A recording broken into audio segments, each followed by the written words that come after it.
ចិនប្រកាសអាសន្នលុបជើងហោះហើរ1300ជំនះពលរដ្ឋ40,000នាក់ទប់ទល់ព្យុះកំណាច Dolphin ព្យុះទីហ្វុងដ៏កំណាចឈ្មោះ Dolphin កំពុងវាយប្រហារយ៉ាងខ្លាំងក្លាបំផុតទៅលើប្រទេសចិនរហូតធ្វើឲ្យអាកាសយានដ្ឋានអន្តរជាតិធំៗចំនួន2ក្នុងទីក្រុងសៀងហៃបានលុបចោលជើងហោះហើរជាង1300ខណៈអាជ្ញាធរចិនបានជម្លៀសពលរដ្ឋជិត40,000នាក់ចេញពីតំបន់ប្រឈមគ្រោះថ្នាក់ដើម្បីត្រៀមលក្ខណៈទប់ទល់នឹងឥទ្ធិពលនៃព្យុះដ៏មហិមានេះគួរឲ្យដឹងថាព្យុះទីហ្វុង Dolphin មានកម្លាំងខ្យល់បក់អតិបរមា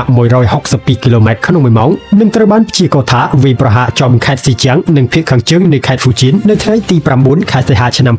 2026ក្រុមអ្នកព្យាករណ៍អាកាសធាតុចិនបានប្រមានថាតំបន់រងគ្រោះអាចនឹងមានកម្រិតទឹកភ្លៀងធ្លាក់ខ្លាំងចាប់ពី200ទៅដល់400មីលីម៉ែត្រក្នុងរយៈពេលប៉ុន្មានថ្ងៃខាងមុខនេះដែលបង្កជាហានិភ័យខ្ពស់នៃគ្រោះទឹកជំនន់និងការបាក់ដីយ៉ាងធ្ងន់ធ្ងរដូច្នេះដើម្បីទប់ស្កាត់គ្រោះថ្នាក់អាជ្ញាធរចិនបានសម្រេចផ្អាកសកម្មភាពធ្វើដំណើរតាមផ្លូវទឹកផ្លូវអាកាសជាបន្ទាន់ដែលនេះគឺជាការប្រកាសលុបចោលជើងហោះហើរដ៏ច្រើនបំផុតមិនធ្លាប់មាន